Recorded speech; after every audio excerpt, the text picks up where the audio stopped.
Hi, I'm Dr. Lou Graham, and welcome to The New Norm, brought to you by Midway Dental and Catapult Education. Where are we?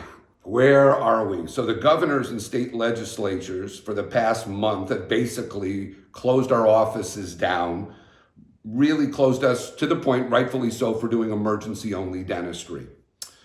Our national organization is telling us to this point we cannot COVID test, which I don't understand at all.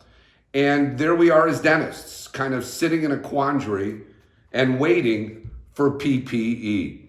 So with all this going on and all the stress that we've been all involved with, earlier this week, I was on a group call, and part of that group call was with the president of Midway Dental, Steve Kizy. And I asked Steve, would you mind coming on and talking to all of our viewers? Because there's so much questions about when are we getting our supplies? What do we need? What's the holdup? And I really thought it would be really great for the VOC or voice of customer to really go right to the source. He's an amazing guy. We've been working together now through this and previously. And it's really my pleasure to introduce Steve Kizy, the president of Midway Dental, to all of you. Steve, welcome and thanks for being here. Thank you for having me, Lou. It's truly my pleasure. So, okay, let's go back. We were in Mexico in January. Dentistry was good. Life was good. We were doing a Midway international program, over 400 people, and then boom, the pandemic hits. What's life been like literally for you? Give me a visual into your brain and your world. What's been going on for the last 8 weeks? Walk me through it, Steve. Sure. So we can start in the morning. I usually wake up around 4 a.m. so I could talk to China. Okay. Get going through my day.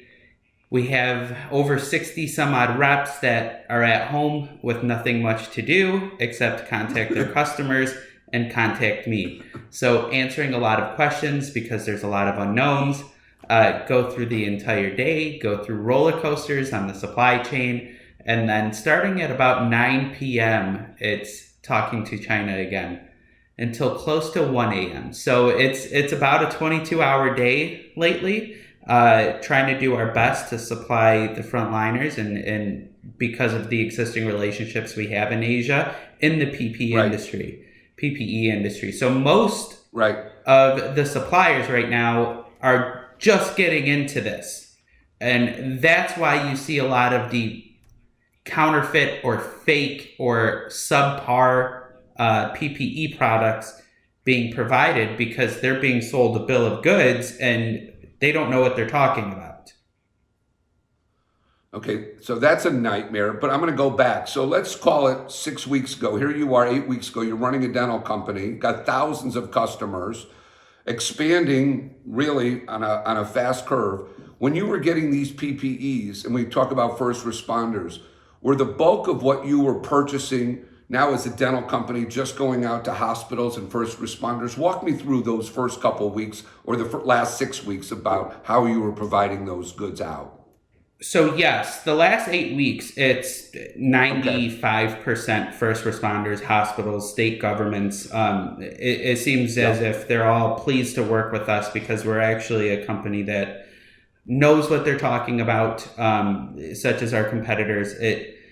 It makes it easier for them to deal with us. The majority, just to kind of give a little pretext behind this, on my wife's side of the family, we have 5 doctors, and on my side of the family, we have 2 or 3. So the frontliners, the hospitals, I know what it's like firsthand. 2 of my wife's siblings actually tested positive for COVID, and they're there to help. All they're doing is trying to take care of patients, and they're putting themselves in harm's way. So without that product, it's going to compound and get worse because it's not as if these doctors and nurses and staff are not going to work because they don't have a mask that day. I got it. So let me ask you. So flash forward, you've been supporting hospitals and paramedics, whoever, first, those people right up front dealing with this crisis. And now as we shift into, if let's say this curve has been somewhat flattened, and we all understand by now what flattening the curve is, as this curve starts to flatten and you get back to being a dental distributor, I'm just curious now. I know we sent out a survey from Midway Dental because we want to understand what dentists are in need of and minimize hoarding and figure out allocation. I mean, at this point, tell me the world you're in as far as trying to figure out allocation, whether it's a larger group model or individual dentists. How do you go through this? Tell me how you figure out allocation. Correct. At this point, we allocate a small amount of product to every dental office. So a DSO may buy a lot of it, but that's because they have a lot of offices. We have no special exceptions when it comes to the allocation on the product. The majority of our product needs to go to the frontliners, to the hospitals, to just anywhere we possibly can, and the state governments that know where those products need to go. That's our first priority. The reason why we sent out the survey is because when things do get semi-normal or the new norm, we would like to know what our customers, our loyal customers, are in need of. So we need to understand what we need to bring in and what we need to hold off on selling to the first responders or alternative markets, if that makes sense.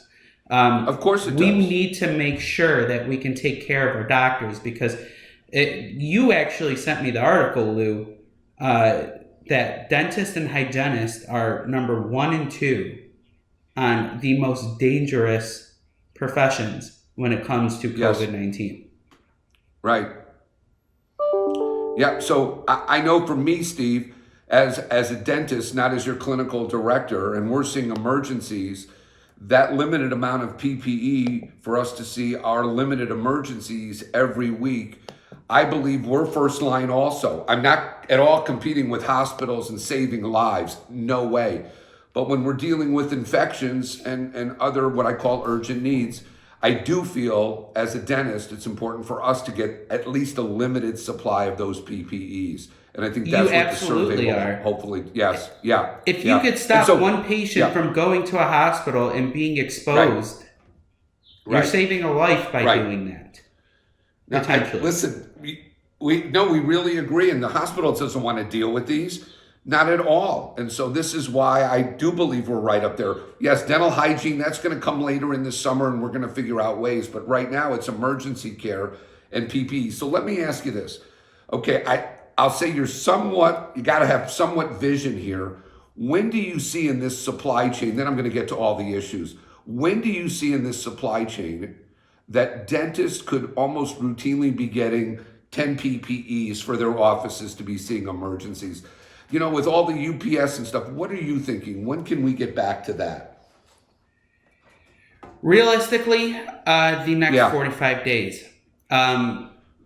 We can provide product, but to provide all of the product, it's going to be the next 45 days.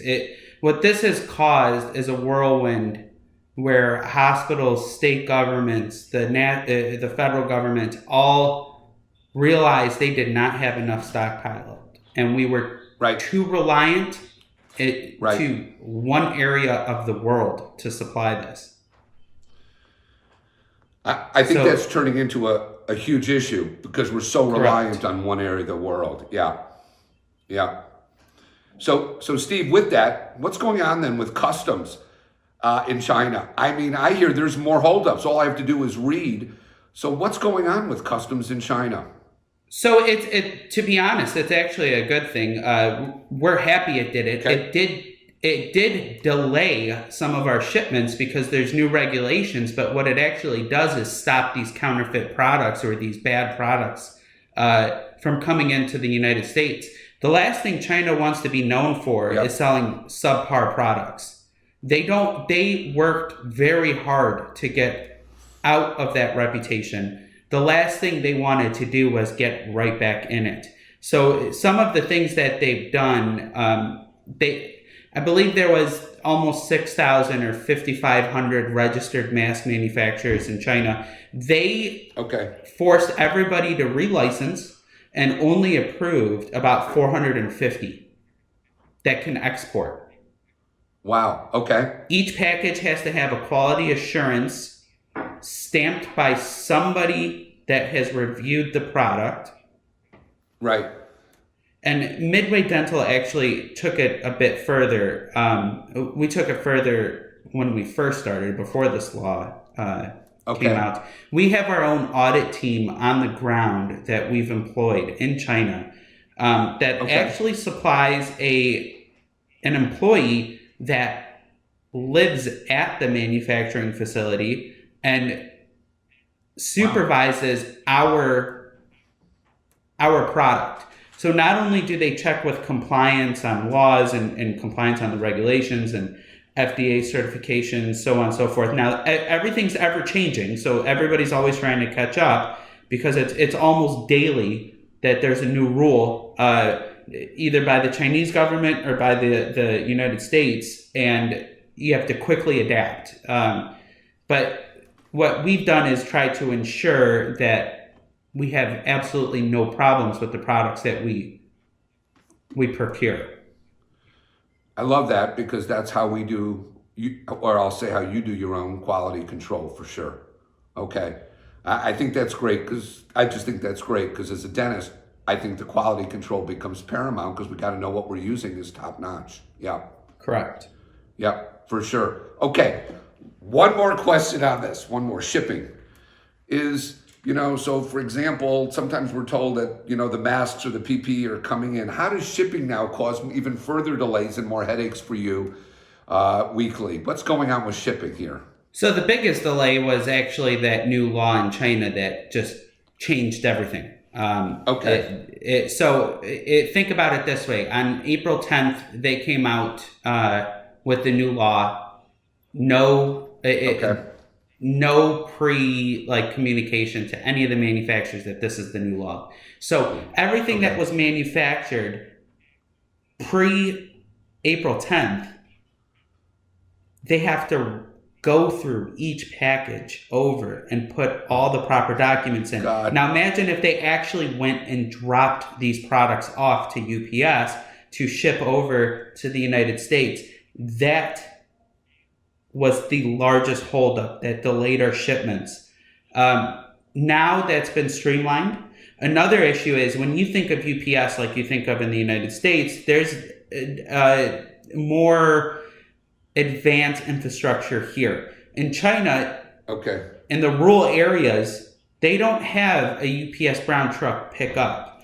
They hire agents to pick up. While with PPE right now, the manufacturers don't trust the agents. They think that the agents are stealing product.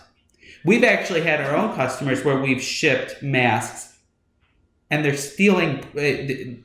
Somebody dropped off a UPS package at a customer's office and you could see somebody ripped it open and took the contents and left the box there. It's unique. What's going on is unique. Something that used to cost pennies costs dollars, and people need it. You know what, Steve? I think that's a really key point because a lot of the, again, just almost ignorance is that people don't understand this. That's a great point. And one of it is that people don't understand like a PPE fee for my office. And right now I could see charging about $25 now because my cost of goods are expensive because Steve, your cost of goods are expensive and hopefully my PE comes down when your cost of goods goes down. I mean, you've got to be seeing these in masks and everything across the board, how much more expensive these things are. Is that not what you're seeing across the board? Yes. I mean, we're seeing costs go up 10, 20 times, and we are absolutely against price gouging there, but we can't control the supply chain in China. Right. No one in the United States can. And from what I understand, the Chinese government actually owns the manufacturing facilities that make the raw goods for masks, gowns, head caps, shoe covers. They manufacture those goods, and most of the raw material comes from China. So even if you were to buy it from another area or from a neighboring country, it's the same experience. Okay. Just common economics, what's happened is demand has gone up and supply hasn't caught up. That's the case. So that's why the cost has gone up. That's why the cost of the material has gone up. It just similar to a diamond. A very, very, very rare diamond is worth a lot more than one with a lot of defects. And it's a similar concept because there's just less of it. I hear you. And so I guess my last question, and then I'll let you go and really have at least some time with your young little one, is new stuff. So as a dentist and as a distributor, we have issues. In other words, we're going to be needing new equipment, new products that are coming in. So last week, I interviewed Stephen Olson with his air filtration system out of Ireland that Jeff turned me on to at your company. It sounds state of the art, amazing.